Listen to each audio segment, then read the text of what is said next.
Boa noite, graça e paz do Senhor Jesus. Como diz o salmista no Salmo 132, verso 7, entremos na sua habitação, vinde e adoremos ao Senhor diante do estrado de seus pés. Esse culto é um culto diferente, né? A gente queria estar realmente aqui juntos, celebrando a Deus aqui pela existência das nossas queridas mamães, mas nós aprendemos algumas lições nesse período, e uma das lições importantes é que o amor, o carinho vale muito. Então, faça aí o seu momento com a sua mãe, faça aí, decidir um dia realmente de celebração pela vida dela, tá? Então, vamos aproveitar e estar cultivando mesmo aí a felicidade e a alegria mediante as pequenas coisas, né? Eu me lembro que, por exemplo, na escola, às vezes faziam atividades em que as crianças levavam coisas simples, né? Um sabonete bem enfeitado para a mãe, enfim. Tire esse dia para ligar, para estar gastando um tempo aí com a sua mamãe. Faça realmente aí uma grande festa pela vida dela, independentemente do que você está vivendo. Nós vamos orar a Deus, já agradecendo ao Senhor por esse momento e também apresentando ao Senhor esse culto. Oremos. Soberano Deus, amado Pai, te damos graças, Senhor, porque o Senhor nos abençoou. O Senhor, ó Deus, é um Deus excelso, soberano. Por isso, ó Deus, nós agora estamos aqui para te louvar, para te adorar. Abençoe, ó Deus, aqui cada irmão que está nos assistindo agora, que o Senhor abençoe poderosamente a sua vida. Em especial, nós queremos aqui te dar graças, ó Deus, pelas nossas mães. Abençoe cada mãe aqui da Primeira Igreja Batista de Caetité. Abençoe, ó Deus, aqui todas as mães da terra, ó Pai. E que o Senhor, ó Pai, nos lembre, ó Deus, que o Senhor é que nos concedeu a vida e que sejamos aqui eternamente gratos ao Senhor. E, ó Deus, mais uma vez, nós apresentamos ao Senhor esse culto. Abençoa as nossas vidas, no nome de Jesus. Amém. Agora eu quero convidar você, então, para uma leitura bíblica. Um texto muito maravilhoso, a gente já leu ele no culto dessa semana. É o texto de Jeremias, capítulo 33. Nós vamos ler do verso 6 em diante. O livro é o livro de Jeremias, o capítulo é o capítulo 33, e a partir do verso 6, vocês vão perceber aqui algumas semelhanças.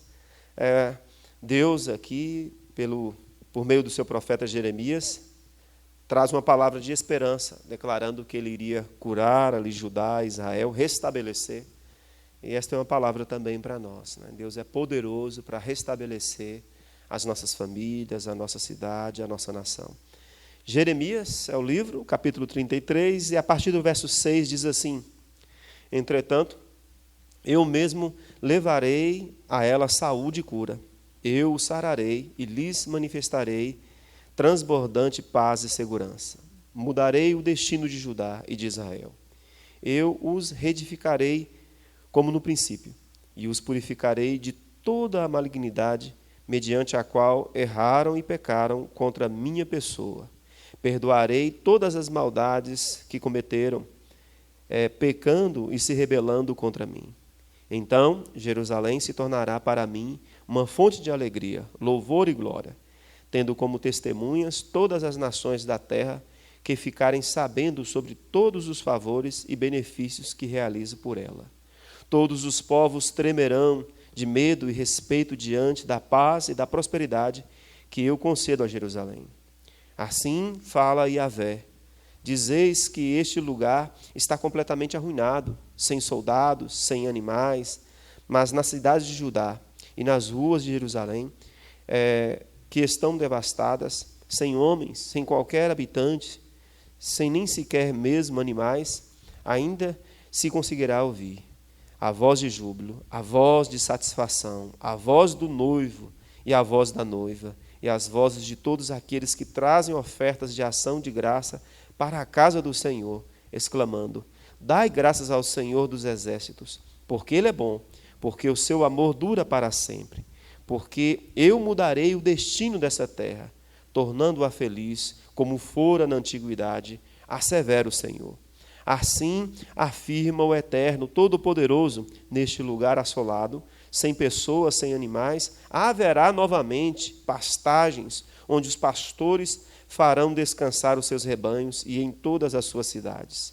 As ovelhas dos rebanhos voltarão a ser contadas, tanto nas cidades como na região montanhosa, como nas cidades das planícies, no Neguebe, na região sul, nas terras de Benjamim, como nas vilas ao redor de Jerusalém e nas cidades de Judá. Declara Yahvé: dias chegarão, prevê o Senhor, em que cumprirei a boa promessa que fiz acerca de todas as comunidades de Israel e de Judá.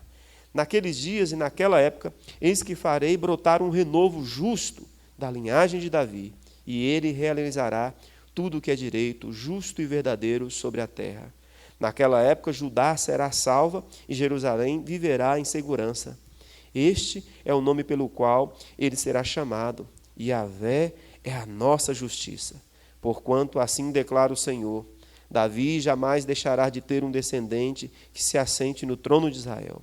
Tampouco faltará aos sacerdotes levitas quem ofereça continuamente holocaustos diante de mim, queime ofertas de cereais e ofereça sacrifícios.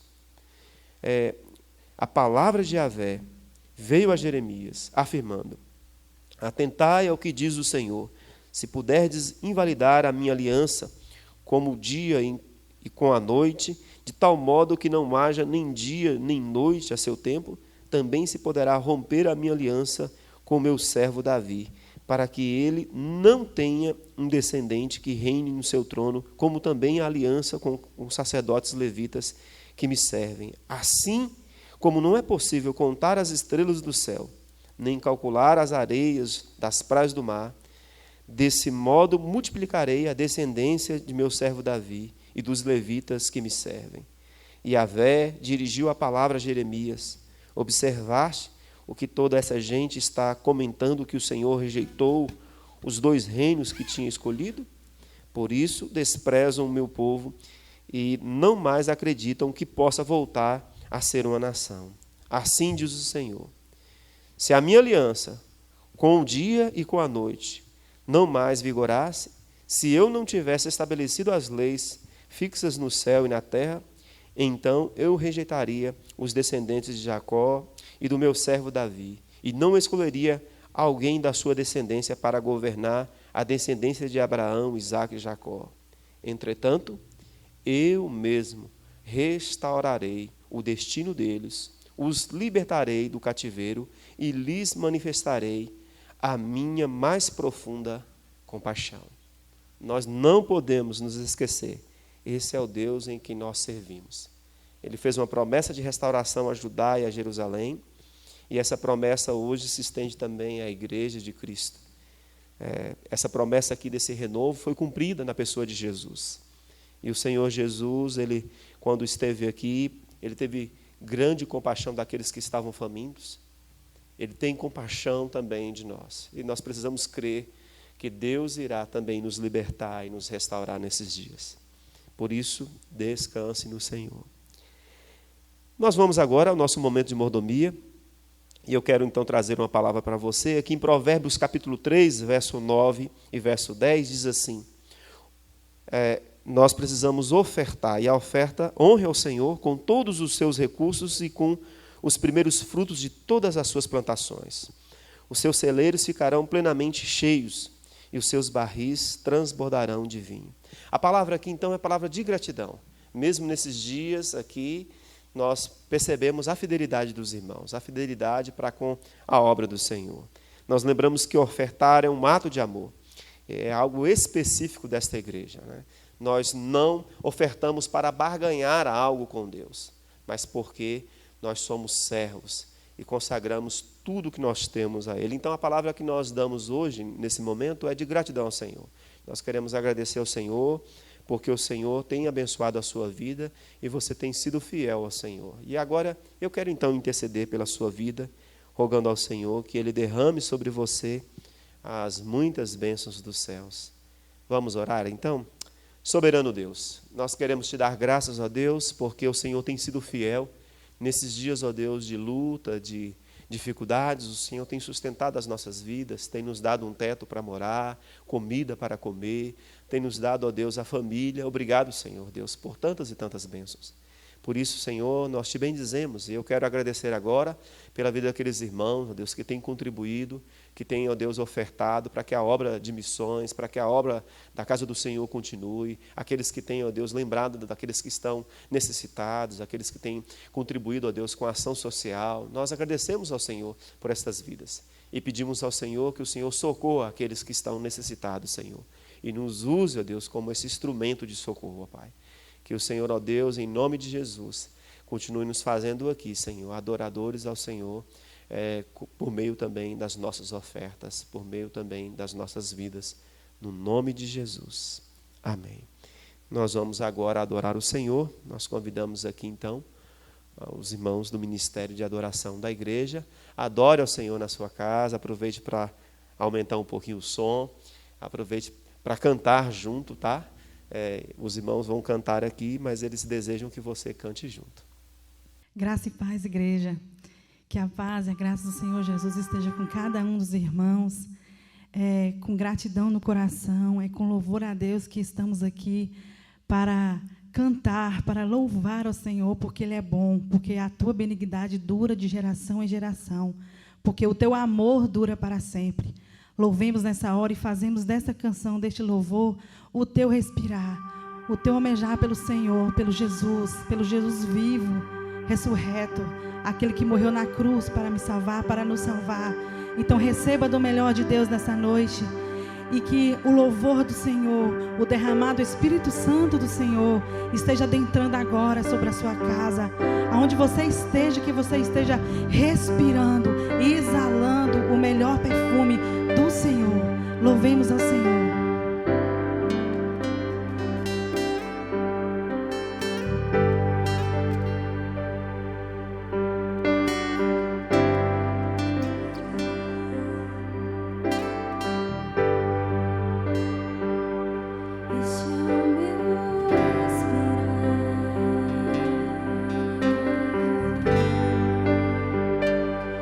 Este é o meu respirar.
a Deus. Amém, Jesus.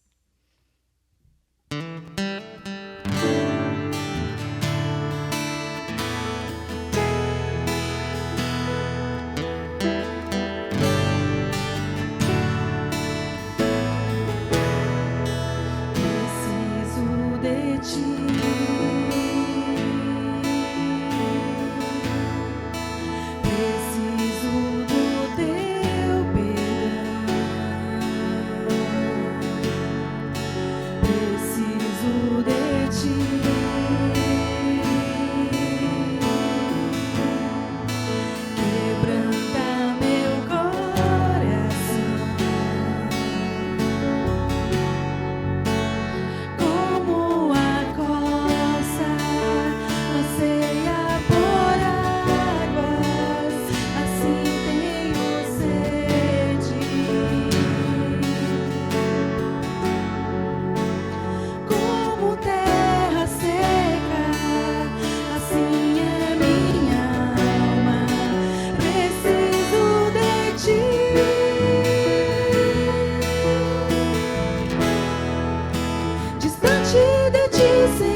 Preciso de ti.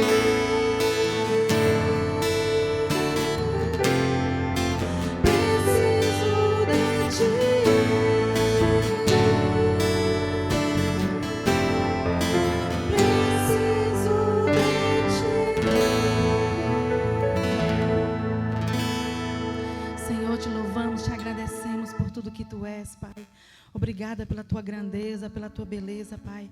Obrigada porque tu é rei. Obrigada porque tu és exaltado, Pai. Deus de grande graça e poder, Pai.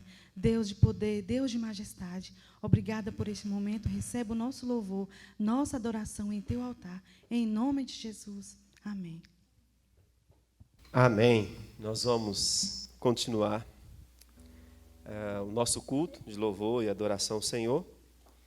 E hoje a gente vai fazer uma pequena mudança, né? Tendo em vista que nós estamos celebrando um dia muito maravilhoso, o Dia das Mães. Eu acho que ainda é pouco, né? Celebrarmos um dia só.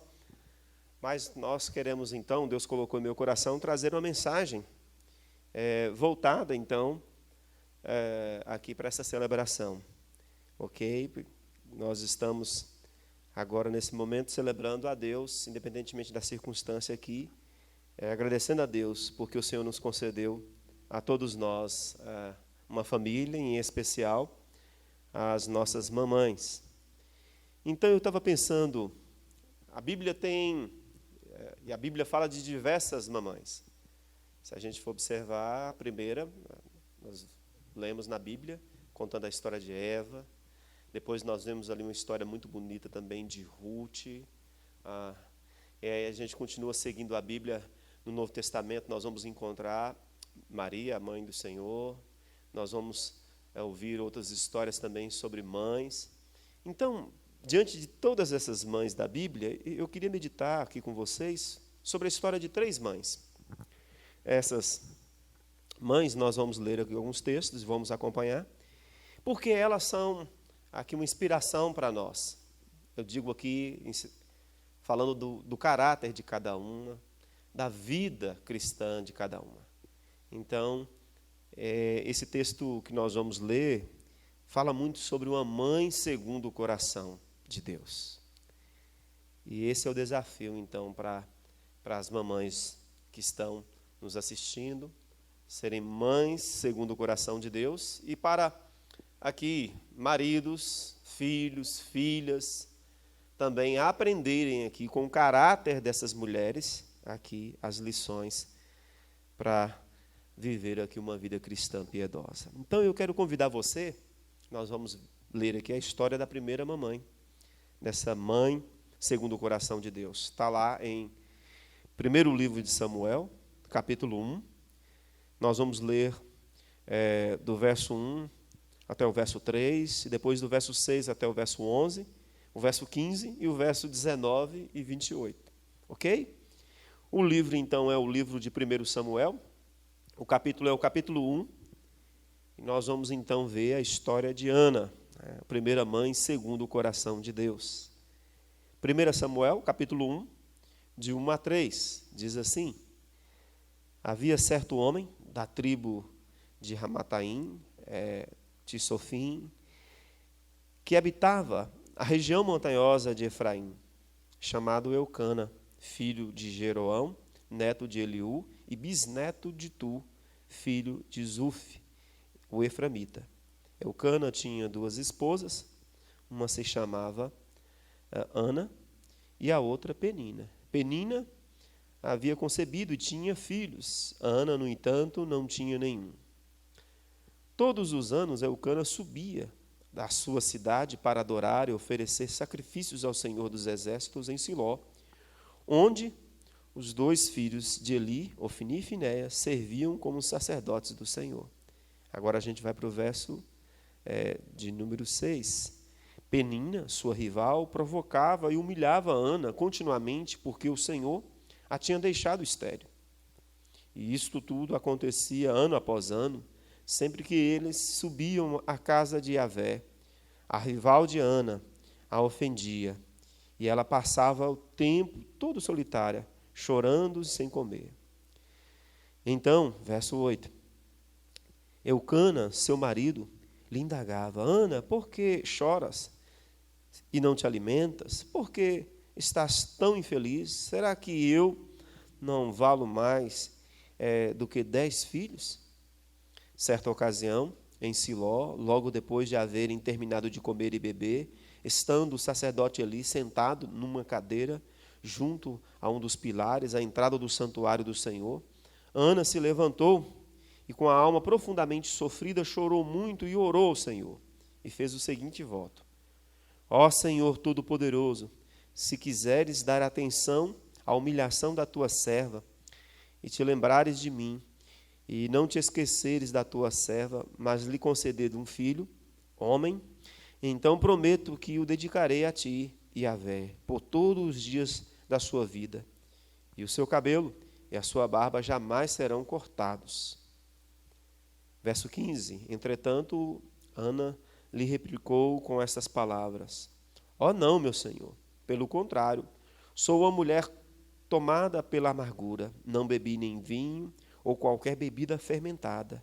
Estava, isto sim, a derramar minha alma diante do Senhor. Verso 19. Bem cedo, no dia seguinte, Eucana, toda a sua família, levantaram-se e, depois de haverem adorado ao Senhor, retornaram para casa em Ramá. Eucana teve relações sexuais com a sua esposa Ana, e o Senhor lembrou-se dela, respondendo favoravelmente à sua oração. Assim Ana engravidou e no devido tempo deu à luz um filho, a quem chamou Samuel, explicando: Eu o roguei a Yahvé. Verso 21.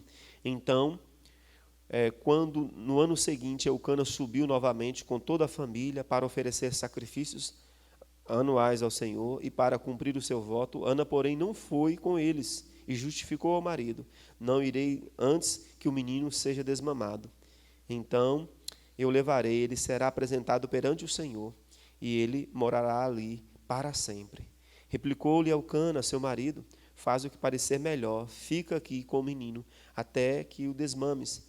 Tão somente realize o que o Senhor a sua palavra. Assim ficou ela em casa e criou seu filho até o que o desmamou.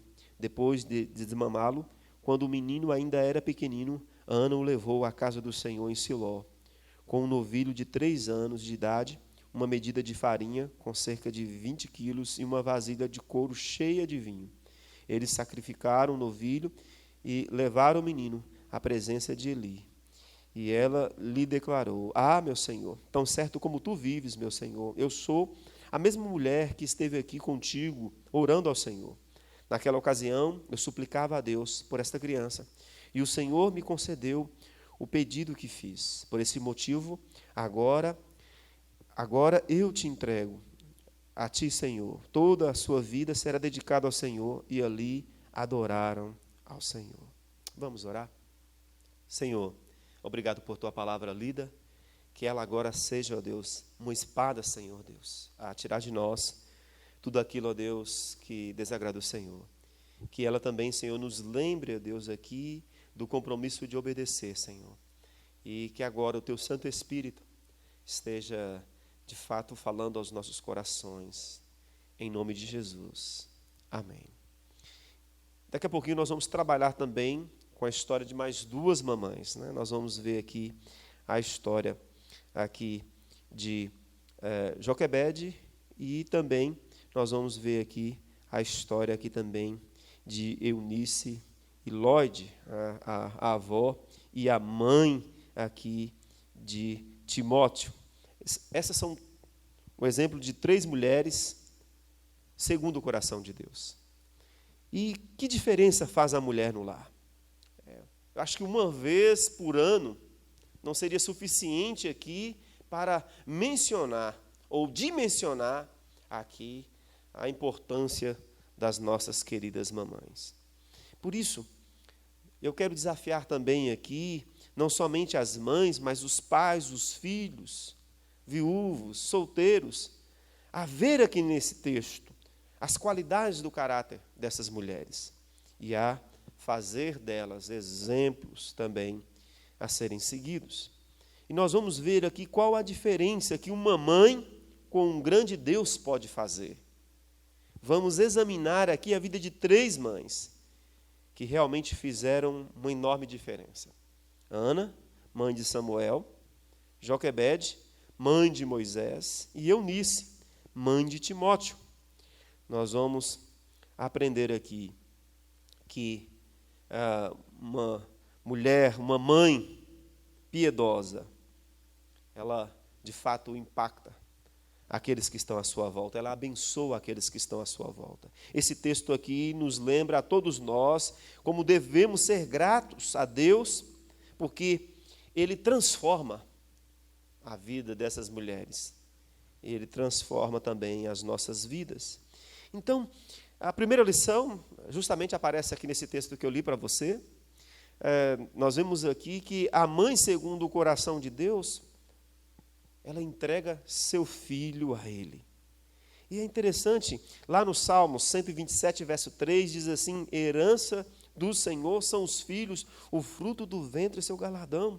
Em Provérbios 22, 6, diz assim: ensina a criança no caminho em que deve andar, e mesmo quando for idoso, não se desviará dele. Nossos filhos não são nossos, são do Senhor. Por isso, Ana é um exemplo aqui de mãe piedosa, de mãe segundo o coração de Deus, porque ela entregou aquilo que ela recebeu, aquilo que ela tanto almejou, ela entregou. E eu fico imaginando aqui, como é que seria possível? Como é que seria possível, por exemplo, Ana entregar aquele filho que ela guardou tanto, que ela lutou tanto, e ela vai então, entrega o seu filho ali para servir o Senhor. Mas ela entrega o seu filho para Eli, aquele que já tinha filhos, mas que eram filhos que não tinham uma vida piedosa. Por que Ana entregou o seu filho, então, para Eli, o sacerdote? Mesmo Eli sendo um péssimo pai nesse contexto. Porque Ana não tinha entregado o seu filho para Eli. Ana tinha entregado o seu filho para Deus. É isso que a Escritura nos diz. As mães, segundo o coração de Deus, elas entregam os seus filhos para Deus. Elas não entregam os seus filhos aqui para o mundo, para outros, mas elas dão os seus filhos a Deus. Nossos filhos não são nossos, eles pertencem a Deus. Nós somos mordomos dessas vidas maravilhosas ou pequeninas. O Senhor nos empresta para serem moldados conforme a imagem dEle. Somos pastores que devem cuidar das nossas ovelhinhas. E é interessante mais uma lição que nós aprendemos nesta pandemia, o compromisso que os pais têm que ter com a educação dos seus filhos, com a formação da imagem de Jesus e, principalmente, com a entrega deles para Cristo Jesus. Nós somos pastores que cuidam dessas ovelhas para o supremo e bom pastor. Para isso, temos que entregá-los a Deus, confiantes de que Ele é um bom Deus, confiável, digno do melhor, que é capaz de fazer o melhor para os nossos filhos. Nessa história, se você ler toda a história, o capítulo 2 também, nós vemos, por exemplo, aqui o exemplo de uma mulher piedosa, uma mulher que orava, uma mulher que ia à adoração, uma mulher que não tinha filhos. Mas Eli, olha só, Eli tinha filhos. E se você ler aqui o contexto do capítulo 2 também, o capítulo 3, você vai ver que espécie de filhos ele tinha. Mas mesmo assim, Ana entregou o seu filho para Deus. Eu fico intrigado com essa questão. Ela entregou o seu filho para Deus, não para Eli. Esta é a resposta. Ana não deu Samuel para Eli, Ana deu o seu filho para Deus.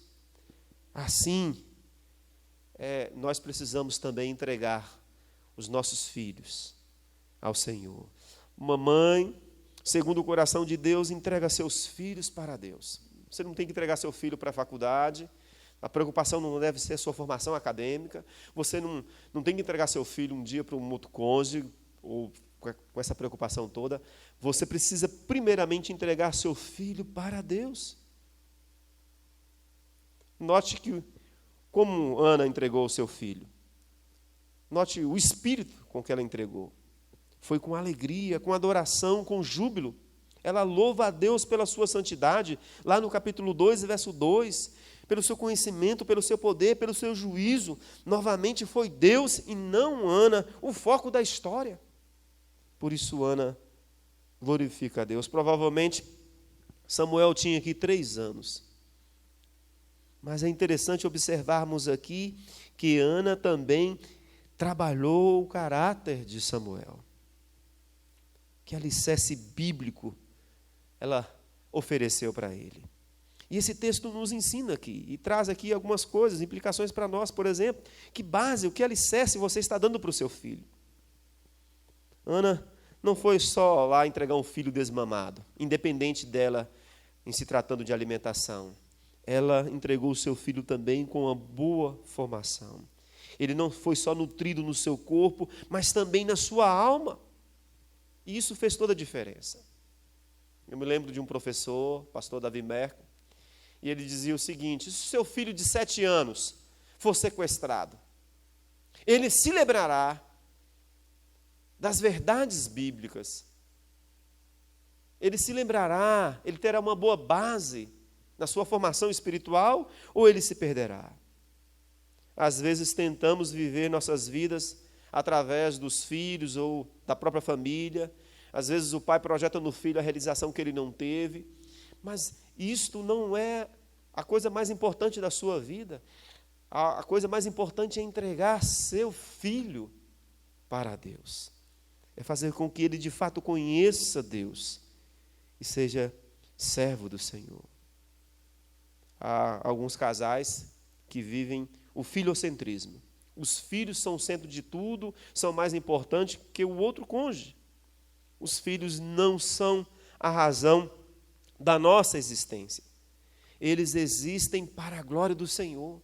Por isso, entregue ao Senhor. Esse texto também, esta mãe piedosa, segundo o coração de Deus, ela ensina seus filhos sobre Deus. E aqui, nós agora deixamos para trás a história de Ana e entramos na história de Joquebede. Olha lá o capítulo 2 de Êxodo, o verso 9 a 12. Eu quero ler para vocês. Diz assim, Êxodo, capítulo 2, verso 9 a 12. Então a filha de Faraó orientou-a: leve este menino, amamante-o, para mim, e eu te darei a tua paga. A hebreia imediatamente abraçou o bebê e o criou. Quando o menino cresceu, ela o entregou à filha de Faraó, o qual adotou e lhe pôs o nome de Moisés, justificando: eu o tirei das águas. Moisés já era adulto. Um dia ele saiu para visitar o lugar onde se encontravam seus irmãos hebreus e descobriu como era árduo e exaustivo o trabalho que eram obrigados a fazer. Observou que um egípcio espancava outro indefeso. E como olhasse para uma e outra parte e visse que ninguém estava ali, matou o egípcio e escondeu na areia. Veja que então esse texto agora nos conta a história de Joquebede. E o que Joquebede então pode nos ensinar aqui?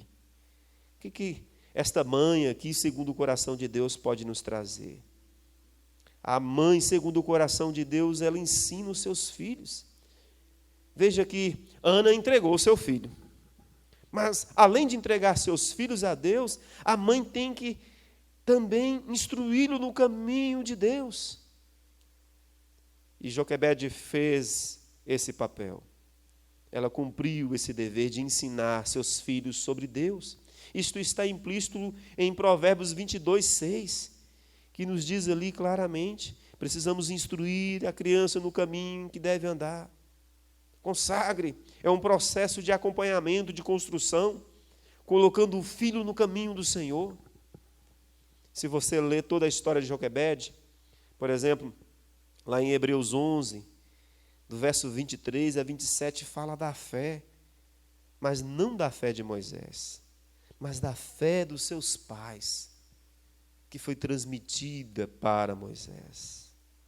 Para essa mãe que ensina os seus filhos sobre Deus, Deus é soberano e fiel, nosso único rei. É algo importante, irmãos. Se você fosse tirar dos seus filhos, ou se os seus filhos fossem tirados de você, como citei o exemplo aqui do sequestro, será que os conceitos de Deus, do caráter de Deus, de Cristo Jesus, permaneceriam no coração dos seus filhos? Nós precisamos, irmãos, aprender com Ana e entregar as nossas vidas e os nossos filhos a Deus. E precisamos aprender com Joquebede, essa mãe segundo o coração de Deus, a ensinar nossos filhos. Para isso também está servindo um pouco essa pandemia. Porque eu estou vendo e ouvindo alguns que dizem que agora estão tentando fazer um culto doméstico, estão tentando agora ler a Bíblia com os filhos, porque nos lembra o nosso papel, o nosso dever, nós precisamos instruí-los. A história, o mais importante nesse ensino em que Arão e Joquebede deram para o pequeno Moisés foi sua identidade como filho de Deus e o fato de que era melhor obedecer a Deus do que aos homens. O desenvolvimento da história de Moisés é fascinante. Diante do decreto de Faraó que todos os bebês masculinos fossem mortos, Joquebede teve coragem. Ela protegeu seu filho pela fé. Ela teve coragem para resistir o decreto. Ela planejou sua estratégia de salvação. Colocou o menino no cesto. E Deus, então, a usou por causa também da sua entrega. Nós precisamos aprender. É preciso ter muita coragem, irmãos, para lutar por aquilo que é verdadeiro. É preciso ter muita coragem para continuar instruindo os filhos. Ainda que o mundo diga que tudo o que está lá é correto. É preciso ter muita coragem para dizer o que a Bíblia fala. Ela ensinou sobre a sua verdadeira identidade. Ela ensinou sobre o seu Deus. Veja então que Moisés teve sua vida transformada. Nós vemos aqui nesse contexto aqui do capítulo 2 de Êxodo que ele tinha um conhecimento. Então Moisés ele foi instruído sim por sua mãe. Lá em Hebreus 11, verso 23 diz assim: mediante a fé, Moisés, ainda recém-nascido, foi escondido durante 3 meses por seus pais, porque perceberam que sua formosura não era comum e não temeram o decreto do rei. Note, pela fé, Moisés foi ocultado por seus pais. Parece que não foi a fé de Moisés, foi a fé dos pais.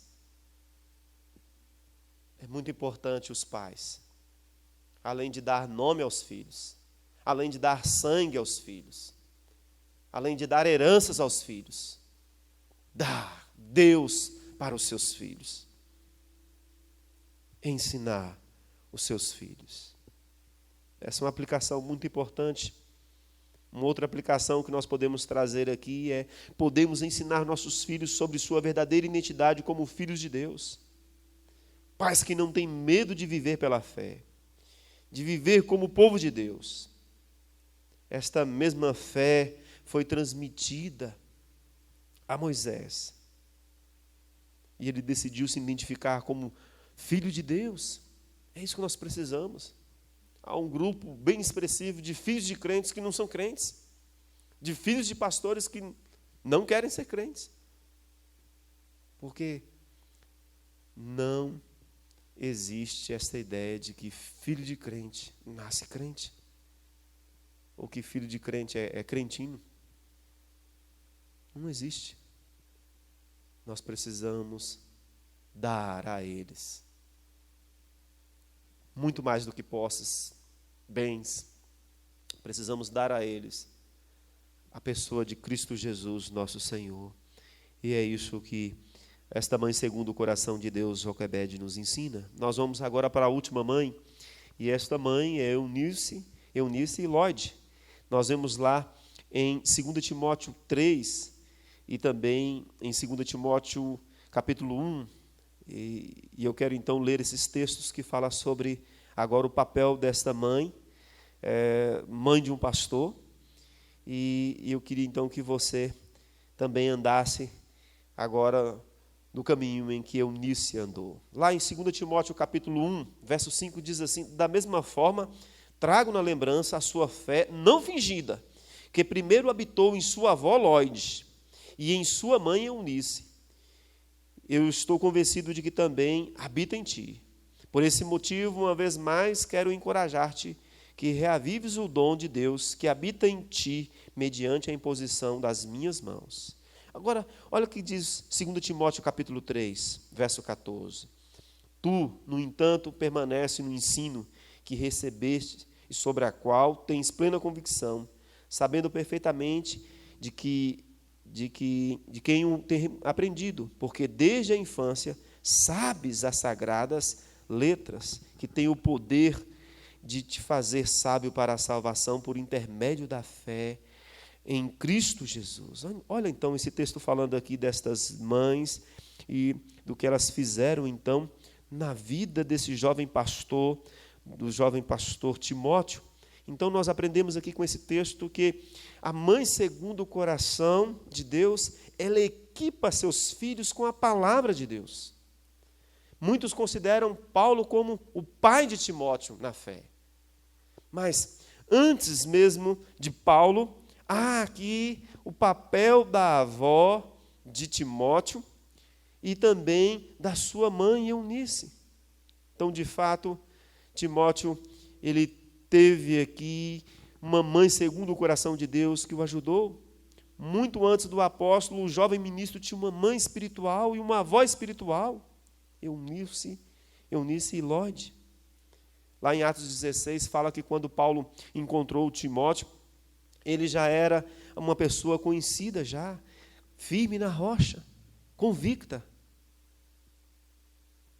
Isso tudo se deu mediante o trabalho de duas servas do Senhor, de duas mães segundo o coração de Deus, Eunice e Lode. E esses textos então nos descrevem isso. Para essa mãe, Deus se revelou de forma pessoal pela sua palavra. Ele não nos deixou órfãos, mas deu-nos sua palavra para nos conduzir pelo labirinto da vida. Veja que um viúvo pode criar seus filhos. Um solteiro pode criar um filho. Um divorciado pode criar seu filho. Pode criá-lo com a palavra de Deus. Pode criá-lo com a palavra de Deus. Veja que estas mulheres, elas não somente entregaram para aquele filho o que comer, o que beber, o que vestir, o que ser, elas entregaram para aquele filho um legado. O que você tem entregado? Olha o que diz 2 Timóteo capítulo 1, verso 6. Fé sem fingimento. Onde que Timóteo aprendeu esta fé não fingida? Do verso 5 do capítulo 1. Ele aprendeu com a sua mãe e com a sua avó. Uma mãe com o marido descrente, conforme Atos 16. Provavelmente, a mãe de Timóteo era aqui uma judia e o seu pai um grego. Mas mesmo assim, mesmo num contexto dividido, a mãe decidiu então servir e apresentar as Escrituras ao seu filho. O segredo não está nos pais, irmãos. O segredo está em Deus, em sua palavra. Todos nós temos esse mesmo recurso. O bastão da fé precisa ser transmitido de geração a geração. Nós podemos iniciar um legado. E é dever de cada um de nós transmitir para aqueles que estão à nossa volta a palavra de Deus. Esta mãe, segundo o coração de Deus também, ela equipa os filhos com o ensino da palavra de Deus desde o berço. Olha o que 2 Timóteo 3, de 14 a 17, fala que desde a infância, desde bebezinho, Timóteo ouvia a palavra de Deus. Eu já conversei com diversos pais que dizem que antes mesmo do filho nascer, já oravam ali com a criança. Eu conheço alguns pais que dizem que leem a Bíblia para os seus filhos bebês. Parece que então esta é a ideia.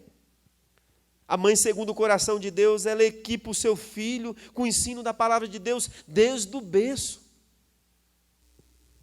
E uma comparação. Eu tenho muitos amigos que torcem para muitos times. E eu percebo que eles tentam muito equipar seus filhos com a mesma escolha de time. Então, a primeira camisa que a criança veste é com as cores do time, o primeiro aniversário. Mas muito mais, que equipar seu filho com o gosto seu, com a sua escolha por um time. Você precisa equipá-lo com o ensino da palavra de Deus, com o ensino das Sagradas Escrituras. 3 mulheres, segundo o coração de Deus, com 3 lições importantes para nós. A mãe não precisa aqui entrar em greve para mostrar a diferença que faz no lar. Não precisa abandonar seu marido e filhos por 9 dias para se descobrir o quanto que ela é importante. A mãe, segundo o coração de Deus, faz a diferença. Assim como Ana, ela entrega os seus filhos ao Senhor, preparados para servir ao Senhor. A mãe, segundo o coração de Deus, assim como Joquebede, ensina seus filhos sobre o Senhor, sua verdadeira identidade, coragem para ficar a sós.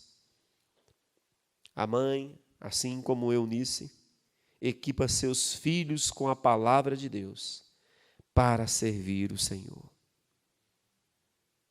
A mãe que tem um grande Deus deixa uma marca para a eternidade na vida de seus filhos. Que diferença maravilhosa a mãe, segundo o coração de Deus, pode fazer. Que diferença. E é algo muito importante.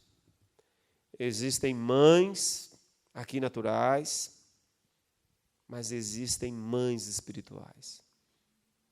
Algumas mães que conseguem ter essas 2 gestações,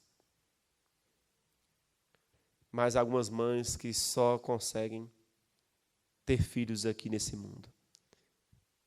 Como diz lá a frase do ministério Desperta Déboras, nós não temos filhos aqui para este mundo, nós não geramos filhos para este mundo.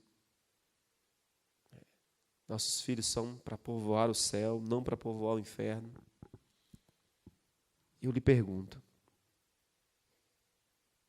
se você tem, de fato, sido uma mãe, segundo o coração de Deus, com essa disposição de levar seus filhos também para nascer de novo, conhecendo a pessoa de Jesus Cristo, nosso Senhor. Queridas mamães, papais, filhos, as Escrituras nos desafiam então a andar aqui nas marcas deixadas por estas mulheres de Deus. Que possamos ser aqui homens, mulheres, que imitem aqui estas servas do Altíssimo. Que o Senhor abençoe. Eu quero finalizar aqui este momento agradecendo ao Senhor mais uma vez por todas as nossas mamães, pelas mamães aqui da PIB de Caetité, pelas mamães que estão nos assistindo, por todas as mamães. Eu quero orar por você então nesse momento. Senhor Deus, amado Pai, eu quero pela fé, agora, ó Deus, em nome de Jesus, apresentar cada mamãe aqui da nossa igreja, que o Senhor esteja abençoando também aquelas que estão nos assistindo aqui que não são. Abençoe poderosamente, Senhor, aqui estas mulheres, ó Deus, aqui que elas andem no caminho de Ana, de Joquebede, de Eunice, temendo ao Senhor, servindo o Senhor. De fato, ó Deus, que elas possam ter esta confiança e que esse Deus maravilhoso, poderoso, se revele também a elas, como se revelou a estas, ó Pai. Senhor Deus, em nome de Jesus, abençoe-nos, ó Deus. Cuida, ó Deus, aqui de cada lar, de cada mãe que está nos assistindo e abençoe-nos, ó Deus. Esteja realmente curando a nossa nação e abençoando as nossas vidas de tal maneira que possamos glorificar. Mais uma vez, eu quero apresentar aqui a vida de cada mãe. Que o Senhor abençoe poderosamente, ó Deus. Eu sei que algumas aflições que há no coração, principalmente com a segurança dos filhos, mas eu peço, ó Deus, que elas possam se refugiar em Ti, nessa certeza que o Senhor, ó Deus, é o guarda, ó Deus, das suas vidas, é o médico dos médicos. Por isso, ó Pai, eu oro pedindo ao Senhor que abençoe estas vidas, no nome de Jesus. Amém e amém. Deus os abençoe.